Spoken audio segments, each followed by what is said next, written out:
అంటే ఇప్పుడు మీరు చరణ్ గారితో ఇది రెండో సినిమా రంగస్థలం ఆ, ఇది అవును కదా. అవును. రంగస్థలంలో మీ కాంబినేషన్ గురించి, ఇందులో మీ కాంబినేషన్ గురించి మీరు ఇందాక ఒక్క మాటలో చెప్తున్నారు. ఒక్క మాటలో చెప్పండి. ఈ సినిమా వరకు అన్నా మనిషిలాగా చేయలేదని. అదే మనిషిలాగా నేను ఎక్కువ నేను చేశాను. రెండో అడుగుతున్నా. రంగస్థలంలో మీ కాంబినేషన్కి ఇప్పుడు కాంబినేషన్కి చరణ్ గారిలో వచ్చిన ఒక ట్రాన్స్ఫర్మేషన్ కానివ్వండి, సీనియారిటీలో వచ్చిన maturity. Transformation is Oscar. Oscar Oscar నుంచి అంటే same Ram Charan is the same person in spite of all that. Transformation ఏం లేదు, person is the same. Person level పెరుగుతా అదొకటే ఉంది, యాక్టర్ లెవెల్ పెరుగుతుంది. పెరిగిపోతా వెళ్తున్నాడు. బట్ ఈ స్టిల్ అంటే రామ్ చరణ్ పిలుపులోనే ఒక వామ్త్ ఉంటుంది, ఓకే. అర్థమైపోతుంది. అంటే అందరినీ తనకి ఆ ఇది ఉంది, నాతో ఒక్కడితోనే కాదు. ఇప్పుడు ఆర్గానిక్ సాయిధరం తేజ్తో మాట్లాడినప్పుడు చెప్పారు. జనరల్గా నేను యాక్చువల్లీ రామ్ చరణ్తో నేను హోస్ట్ చేద్దాం అనుకున్నా ఒక షో దీని గురించి, ఈ ప్రోగ్రామ్ గురించి. కుదరలేదు అది. ఓకే. బట్ దాంట్లో దాని గురించి తేజ్ని అడిగితే సాయిధరం తేజ్ని అన్నాడు, అందరితో లవింగ్గా ఉంటాడండి, కజిన్స్తో విపరీతంగా, బాబాయ్తో, పవన్ కళ్యాణ్ గారితో, వీళ్ళందరితో చాలా లవింగ్గా ఉంటాడు, చాలా ఫన్ లవింగ్, చాలా ఎఫెక్షనేట్ అని. అది కనపడుతుంది. సో అది చాలు. అంటే నేను అవి సో కంఫర్టబుల్ టు కాలు ఊరేయారి, తను బీడీ లాక్కుని నేను కాల్చుకోవటం, తను నా బీడీ లాక్కోవటం, అట తను నన్ను ఊరేయారి అనే రేంజ్లోనే తను ఉన్నాడు. అవును. ఇద్దరు ఎప్పుడు కూడా సరే తిని సీనియర్ ఆర్టిస్ట్ ముందు వచ్చాడు ఇట్లాంటివన్నీ ఏం లేవు, తనకి లేవు, నాకు లేవు. ఎందుకంటే మా ఇద్దరికి కల్మషం లేదు ఈ గొడవ గురించి, ఈ థాట్ లేదు. మీకు మంచి వైబింగ్ వచ్చింది. ఉంటుంది because of the other person.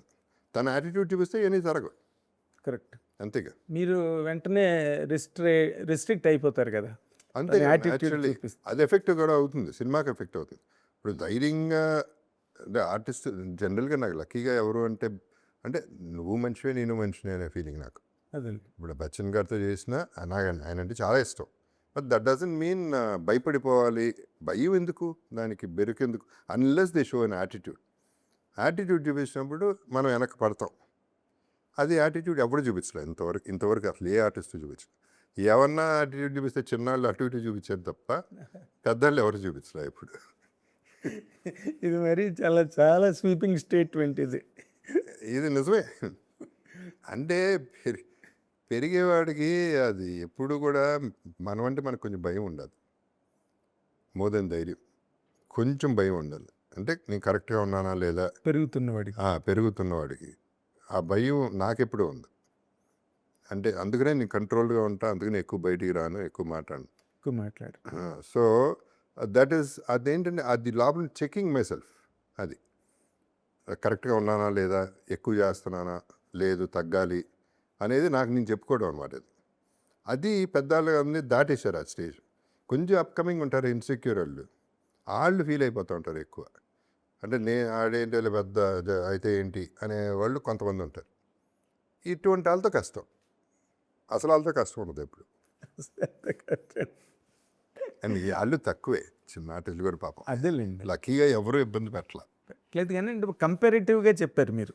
అంతే comparatively comparison to Ram Charan గారు, ఆయన తాలూకా అంటేనే కాదు అందరూ అందరూ పెరిగిన కొద్దీ పొగరెక్కుతుంది.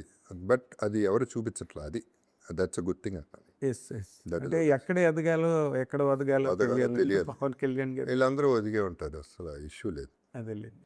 ఇందాక హీరోల గురించి మాట్లాడేటప్పుడు ఐ షుడ్ మెన్షన్ చిరంజీవి గారికి థ్యాంక్స్ చెప్పాలి. ఎందుకంటే వాళ్ళ అబ్బాయి చేసిన సినిమా గొప్ప సినిమా చేశాడు, గొప్పగా చేశాడు వాళ్ళ అబ్బాయి. బట్ ఇది ఆయన ట్వీట్ చేసినప్పుడు అందరి పేర్లు రాసింది ఓకే, బట్ లాస్ట్లో నా పేరు మై బ్రదర్ జగపతి బాబు అని పెట్టారు. That is a very nice gesture. ఇది హ్యూమిలిటీ. ఇదంతా ద బ్యూటీ ఈజ్ వీళ్ళందరూ అంటే ఎక్కడ ఎవరిని టచ్ చేయాలి, వీళ్ళకి ఈ క్రెడిట్ వెళ్ళాలి అని ఫీల్ అవుతున్నారు. కాబట్టి they thinking about everybody, they not thinking only about the son. That is what